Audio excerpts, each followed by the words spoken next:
I'm Adrienne Hill. Welcome back to Crash Course Economics. As you may remember from our first video, economics can be divided into two parts, microeconomics and macroeconomics. Since macroeconomics is the one that's most often in the news, that's where we're going to start. We'll get to microeconomics, which is also super important in future episodes. But what is like macroeconomics? Kids, right? It's the study of economic aggregates revealed through national income accounting, which does... Okay, when you define it like that, macroeconomics sounds boring, but it is not boring. It is exciting. Macro is about booms and busts. Will you get a job when you graduate? Should the government cut taxes? In theory, lowering marginal tax rates would actually increase No. Okay, so guess what? Capitalism is a system that depends on ever increasing profit. So you have to have boom and bust cycles. It's impossible. It has always happened. Now, we used to have so much regulation that it pretty much reduced those boom and busts to not be as impactful, that they were just mild recessions and then slight booms.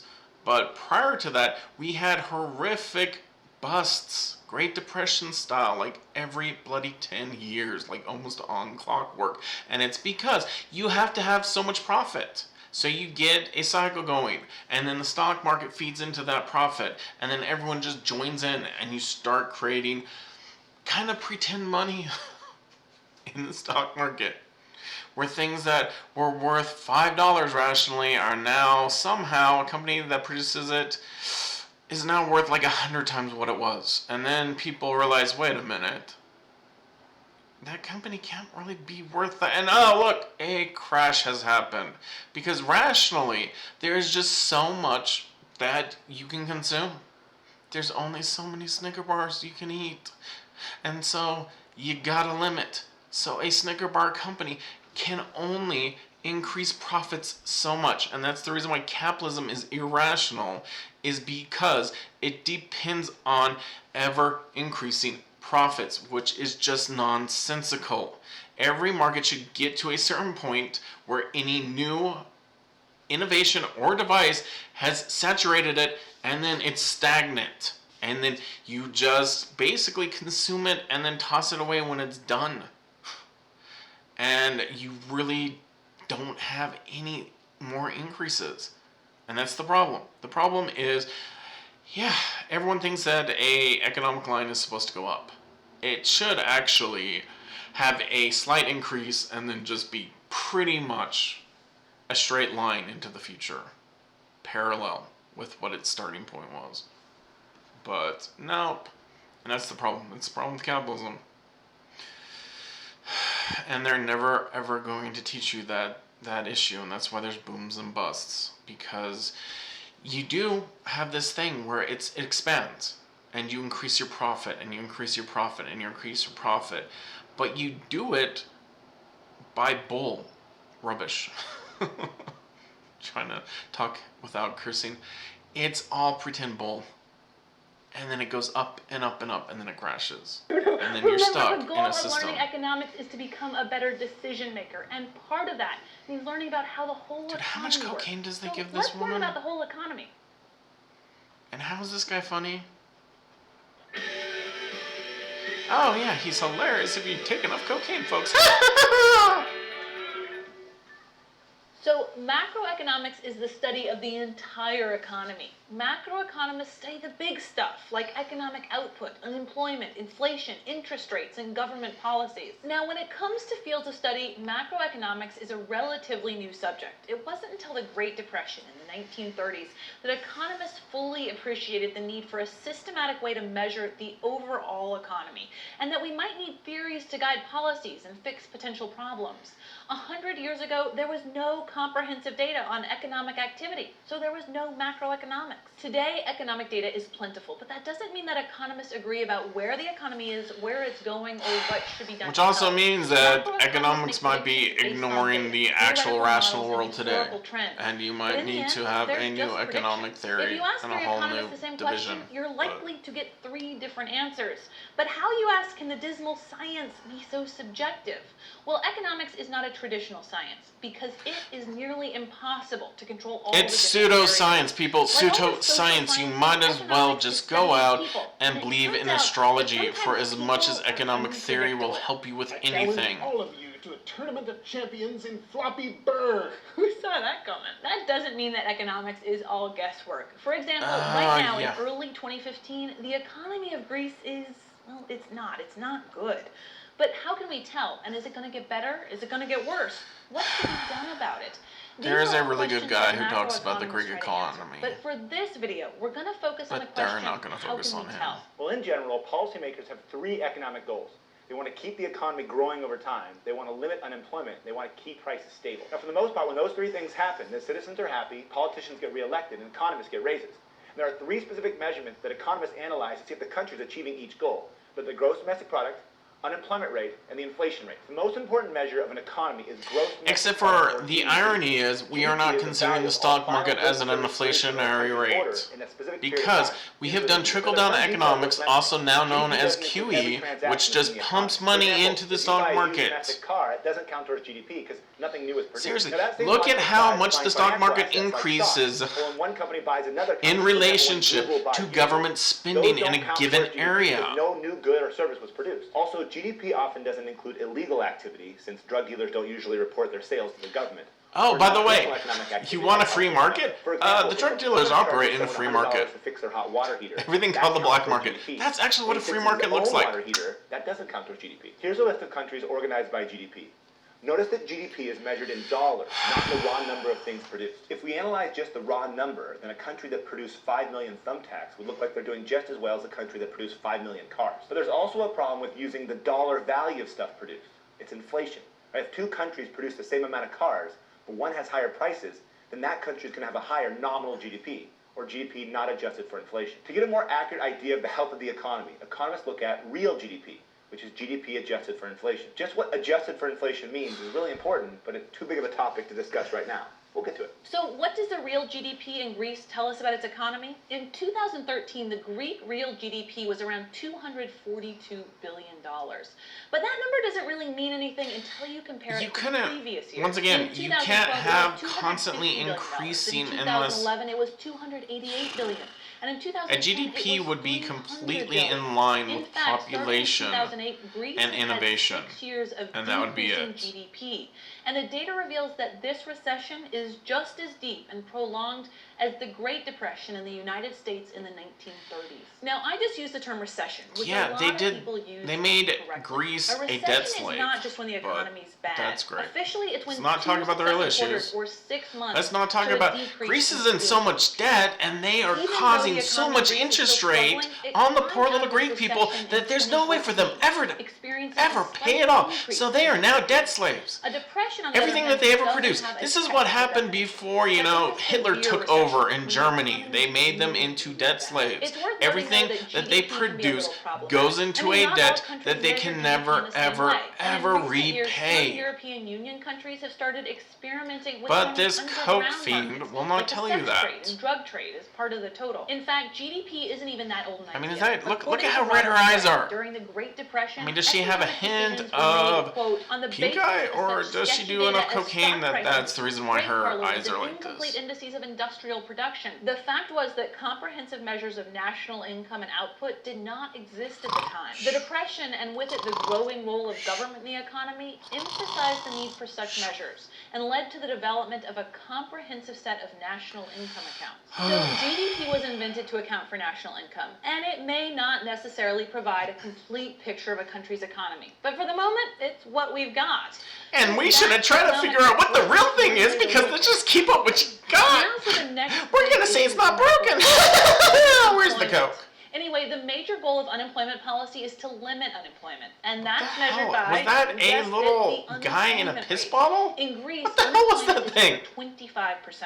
The unemployment rate is calculated by taking the number of people They that are just unemployed and trashing dividing on by the number of Greece. people in the labor force times 100. Now, this percentage represents the number of people that are actively looking for a job but just can't find one. First, the labor Okay, force only Greece includes borrowed people with enough legal money working from the age central and bank, which I working believe is or in actively Germany, looking for work. and So now those they kids have don't too count. much debt to Those ever are people repay who are it. unable to And work. that debt Or those who just is choose not to. constantly What about increasing, someone who's so been it looking for a becomes job more and and more just gives up? impossible for Well, Greece they're to no ever longer repay part of the labor it. force, That's and what's they're no longer happening. considered unemployed. That's These are all called that's discouraged happening. workers. The unemployment rate also It's like doesn't you've take into borrowed account so much people that from are a credit underemployed. card, A worker with a and you'll $5 never part-time ever job be able to considered pay it fully employed, off. even if they're looking for And a the job. interest In is both of these insane. cases, the official unemployment And so rate at some underestimates point, the problems your normal. interest A common increases misconception is any that the income goal you is to can have 0% ever unemployment. possibly But make. it turns out there's types of unemployment that'll exist even when the economy is going strong. Economists would point out that there's 3 types of unemployment, or 3 reasons why people will be unemployed. First is frictional unemployment. This is when people are temporarily unemployed or between jobs. So if you quit your job and look for a new one, or if you're just entering the labor force, then you're frictionally unemployed. The second is called structural unemployment. Workers are out of work because there's no demand for that specific type of labor. This would be like a VCR repair person, but it also includes technological unemployment, where workers are replaced by machines. Now, both frictional and structural unemployment will always exist. So the goal is not to have 0% unemployment. It means 0% is not even possible. We're always going to have people between jobs or people fired because machines do it better. So the goal is to have no cyclical unemployment. This is unemployment due to a recession. It's when people stop buying stuff, so businesses lay off their workers, and since workers have lower incomes, they stop buying stuff, which means more people lose their job. An economy is considered to be at full employment when there's only frictional and structural unemployment. This is called the natural rate of unemployment. This natural rate differs slightly between countries. In the United States, it's usually between 4 Yeah, and 6%. so if you're out of a job Now, as you might long enough, expect, they the just GDP stop growth counting rate you, and the unemployment basically. rate are inversely related. That means So- that when GDP is rising, unemployment rate is falling. When GDP is falling, the unemployment rate is rising. And that's exactly what happened in the United States during the Great Depression. In the 1930s, droughts, bank failures, and counterproductive policies caused GDP to fall. Oh my god.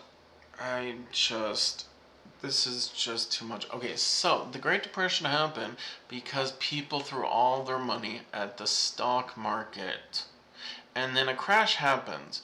And somehow, when you have value and you put all of your money in it and it crashes, then you don't have any more money.